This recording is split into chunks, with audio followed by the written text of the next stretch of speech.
Hey Echo, can you turn up the fucking brights? Can you turn up the brightness? Didn't quite catch that. Say that again? Can you turn the brightness up on the fucking lights?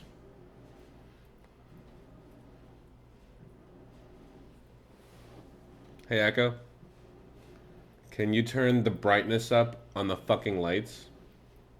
A couple things share that name. PA bedroom lights and the lights. Which one did you want? The fucking lights? Okay. Thank you. I really don't want to do this today. But I got it. Actually, I don't have to. I need just to see something to do while I'm looking for a job. Because finding a job kind of fucking sucks. You apply, and you hear back from like two fucking people, and the jobs that they post are almost never as good as what they tell you, and they always post benefits that aren't going to be available for the position that you're applying for. It's kind of a clusterfuck, but things persist. Yeah, I mentioned yesterday that one of my books was AI generated. Um, I got one comment that basically said like, "Bro, I wrote a AI generated book. Nobody's gonna buy that shit." Well, there's a couple of things about that. One is that one probably is a piece of shit garbage book that nobody should buy. But also, like, I still rewrote it. The other book that I wrote was not AI generated, and that was the one that I actually put a lot of time and care into. And I have another one that I'm putting a lot of time and care into, and it's about management. Uh, because at my last job, I'm gonna move this a little closer. At my last job, I was kind of like a floor level employee, and then I moved up to a slight middle management position. And because it was law enforcement, because it was in the jail, I think a lot of the lessons that I took to heart a little bit too much. So because one thing that they teach you in law enforcement is conflict resolution, right? Like when you're arresting somebody, if you're using force on an inmate, if you're having these difficult problems, like here's how you deal with difficult problems. And like it was very confusing to me because we were supposed to have nearly infinite patience for dealing with things like inmates. But even the most bare bones patience for employees was not there. And if you ever do that job, one thing that you realize is that a lot of inmates are kind of shitty people who just kind of are difficult and argumentative and are too immature to be able to be told no sometimes, or they may have gone to jail enough to where they try to see if they can use their intimidation and threats to get what they want. There are certainly people like that. If you don't do this, then I'm going to do Y. And then you're like, then do Y. If you do Y, I'm going to do X. And it's not just going to be me doing it. Like, one thing that always works for me is I'll be like, look, it's not just going to be me doing X. It's going to be me and like five other fucking people because I'm not going to get hurt for money. Um, Even if that wasn't true, even if there was like nobody available to help me, I would just tell them that because I wanted them to feel like it wasn't fair, and I wanted them to show them like, hey, we can either deal with this like rational adults, or we can embarrass ourselves because either you fight with us and you win, and you're just gonna get more criminal charges, or you fight with me and you lose, and then you're just embarrassed, and then you're gonna get more criminal charges. It's like there's no positive for you to tell me no. So like, how about we talk through this and see if there's a better way to deal with it? But we don't do that with deputies. We didn't do that with deputies. We didn't do that with employees. because you get paid to be there. And for some reason, getting paid to be somewhere, obviously it changes the dynamic a little bit. Because if you don't like your job, right, you just leave. Easier said than done for most people's cases. But when you're dealing with a situation like that, where there's a lot of very volatile feelings going around, and there's a lot of very complicated situations, and there's a lot of things that have to happen, and some of them you're legally required to do, some of them you're not really legally required to do, some of them are just kind of things that people want you to do, and you only have so much time to get things done, and like sometimes there's a lot of things to do that you don't really have time for, and sometimes you have all the time in the world, and you're just trying to make up busy work because it's not like a store where you can say like, hey, Wednesday's not really a busy day, so we're gonna have like 2 or 3 people there. It's gonna be like it's like, hey, we're gonna try to have as many people here as many days as possible because you don't know when you're gonna have a fight. You don't know when you're gonna have some 5 people that want to kill themselves. You don't know when you're gonna have all of these other things happen. You don't know if people are going to call out. You don't know. It's similar to other jobs, but like the work is highly contingent on how the day goes, not just how many people get arrested. Unlike a store where it's contingent on how many customers you have. There's an extra layer of complexity that goes into it a little bit. So I got mad a lot when I was in middle management. I was a corporal, which was just above a deputy, just below a sergeant. And it was very frustrating because the deputies would often get very mad at the supervisors, and the supervisors would very often get mad at the deputies. And 9 times out of 10, right, I kind of understood what each group of people was trying to say. But nobody wanted to fucking listen. The managers, for some fucking reason, their go-to excuse for why an employee doesn't want to do what they're being told is, well, you just don't want to work. And 9 times out of 10, an employee's response to a manager telling him to do something that he doesn't want to do, or that is probably not a good idea and they have a better way of doing it, or will have other problems that the manager doesn't want to deal with. And we'll just think like they just want to wave their authority around, or they just want to be mean, or they're just stupid, or blah, blah, blah. Like all the things that people say about their bosses whenever they're not around. And you know, like what I tried very, very hard to make sure that everybody was on the same page. But what ended up happening, because for a while I was doing a lot of work, what ended up happening was everybody just asked me what I wanted to do about it. You know, like I became the default decision maker for most of the situations. I was kind of just the guy that everybody wanted to go to about everything. And it got to a point to where everybody wanted to bring their complaints about each other to me. And it got to a point to where nobody wanted to talk to the person that they had a complaint about. And that was annoying. Because I looked at these people and I was like, you deal with inmates. You deal with inmates, and some of them are very fucking difficult people. And you talk to them, but you can't talk to your coworker and say, hey, I'm trying to worry about these 3 things, and you're doing these 3 things, and they're kind of conflicting. What can we do to resolve this? But you can talk to a guy that's threatening you. Kind of fucking retarded. And same thing with managers. It's like you expect these people to have infinite patience when dealing with inmates, and you want these people to not want to use force on inmates unless if it's necessary. But like you can't even listen to what your employees are saying, to a point to where you're getting upset with them because you don't know what they're telling you, and you don't know that they're trying to you're wondering if they're being insubordinate when they're just trying to explain to you like, hey, this is why this. And because a lot of them were younger, you know, I'm 29. When I was a corporal, I think I stopped doing it when I was 28. And I was one of the older people there. Like most people there were like 25 and younger. A couple people who were older but didn't really have the maturity. Other people were older and just kind of like stayed out of a lot of the bullshit arguments. And it was annoying.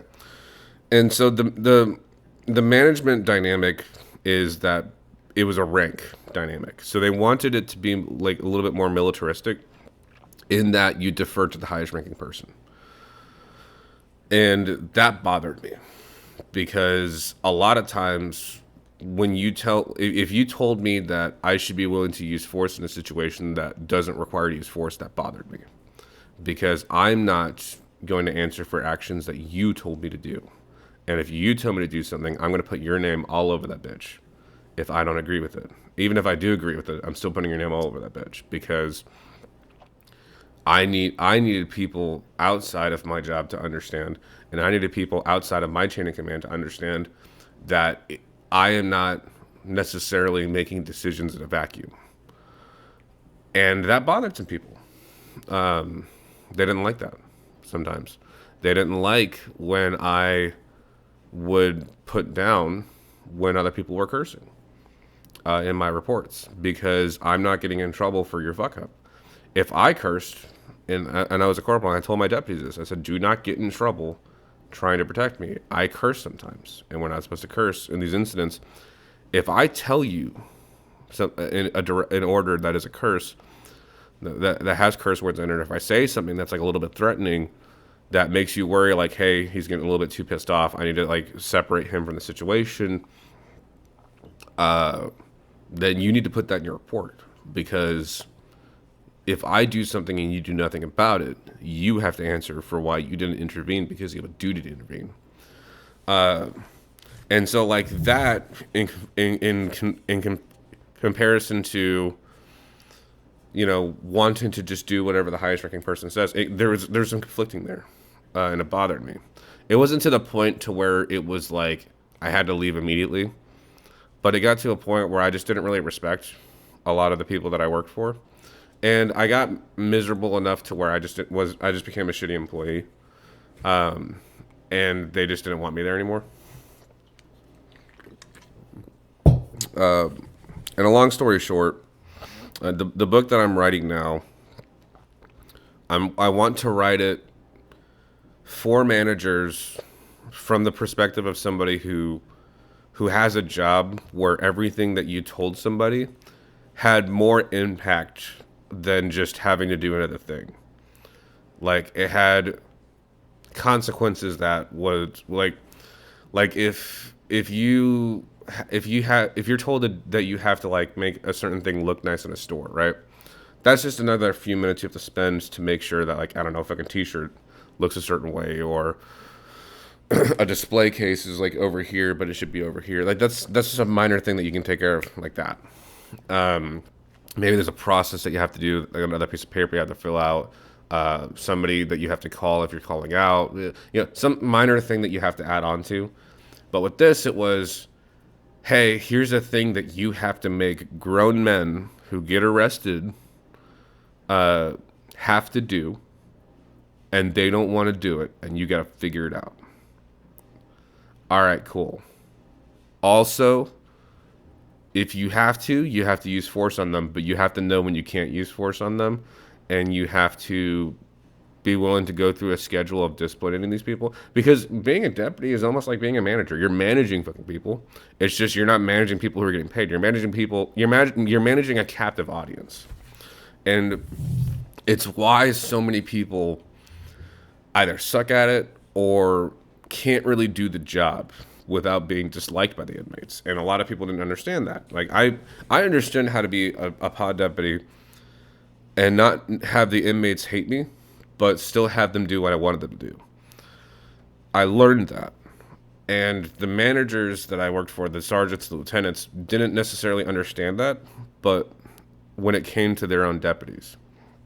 So the book that I'm writing about is about how a lot of times simply the way the manager communicates something causes issues that either have to later be fixed or will cause somebody losing their job because they just don't want to work for you, or they don't want to do what you're doing, or you become perceived as an asshole who just wants to make them do something that they don't want to do, or who just wants to shove your fingers in their fucking day. Or you can't, sometimes a manager fucking sucks. Sometimes there's a fucking manager who has no fucking business being a manager. Most of the time, that's not the case. Most of the time, it's just somebody who, like many of us, doesn't understand when we do something, how that's going to be perceived, right? Like yesterday, when I said about the AI book, I knew that if enough people watched it, and people were going to get upset about it. A lot of it was because I just was watching a lot of Amazon KDP fucking videos, and a lot of them were like, yeah, you should be using AI tools, and you should be constantly publishing books. And I had the mentality that I should just keep making more and more and more and more and more. And I even like had three other ones that fucking are mostly AI generated. And like the more I kind of like looked into it, the more I was like, well, I already published this one. I don't really like, my fiance told me that she didn't like that I used mostly AI tools, and I kind of showed her how I did it, and she said it's not that bad once you kind of understand what I did, but it still isn't right. But it's a lot of fucking. You have to be able to think about what you do, and how you say it, and how people are going to perceive it, and that's a skill that a lot of law enforcement officers and jailers and deputies have to understand. But I feel like people don't understand that, and I think that's just a life skill that you should know. I think that you should know how to do that. I think you should know how to go up to somebody and tell them something in a way where they're not going to just get pissed off at you, or where you're going to at least show them you understand what they're thinking. And that's kind of what this book is about. This book is about what management will typically tell you, what employees hear when they hear those things, why that causes conflict in the workplace, and why the top-down perspective and the dismissive opinions that everybody has kind of keeps the workplace from being cohesive. So yeah, I'm currently on. I have the outline of the whole book. I'm in the middle of chapter 1 still. I think it's about 8 or 9 chapters. And am I going to be using AI for it? Honestly, I'm probably just going to go paragraph by paragraph, and I'm probably just going to put it in Grammarly or ChatGPT, and I'm just going to say, hey, I'm a terrible speller. I'm terrible at grammar. Hey, I get really repetitive when I write things. Sometimes I over-explain myself. Sometimes I don't explain enough. Sometimes I don't really know a direction that I should go in my writing. And, like, my first book, that's kind of what I did, was I would basically just give it, like, chunks at a time, and I would say, hey, can you fix any grammar problems and the flow of the reading, but just keep the style of the writing that I have? And if I repeat myself without realizing it, can you just get rid of the repetition? And that's what I did, and that made that reading experience a lot more enjoyable. But the AI book, I will admit, is kind of just a little bit cringy. I'm not really too proud of it, but it is still kind of funny. And I think that's all that really matters. And to be honest with you, I think a lot of people don't really know how much AI generated shit there is. But, you try to listen to your bosses, try to have that uncomfortable conversation with them, and try to know what that conversation is going to sound like. Don't be afraid to communicate your concerns to them, and don't be afraid to make them understand how you perceive what they're telling you. And like a lot of if you have a boss that's willing to listen to you, if you don't have a boss that's willing to listen to you, then you just got to do what you got to do, and either deal with the work or find something, or do it until you find something else. But if you have a good boss, they'll, like, you can say, like, hey, I think that when you're telling me this is what I'm hearing. Is that what you're wanting? Those are some of uncomfortable conversations a lot of people don't really want to have, but it's clarification that's kind of needed, because it's better to get that clarification than to guess. And a lot of times, if you're guessing at what somebody wants from you, you're going to interpret it as the worst thing possible. It's the same thing with relationships, right? If you and your spouse are arguing, right? Your spouse wants you to clean more, or wants you to pay attention to them more, or wants you to spend more time with them, or thinks that you're just a little bit rude, or blah blah blah.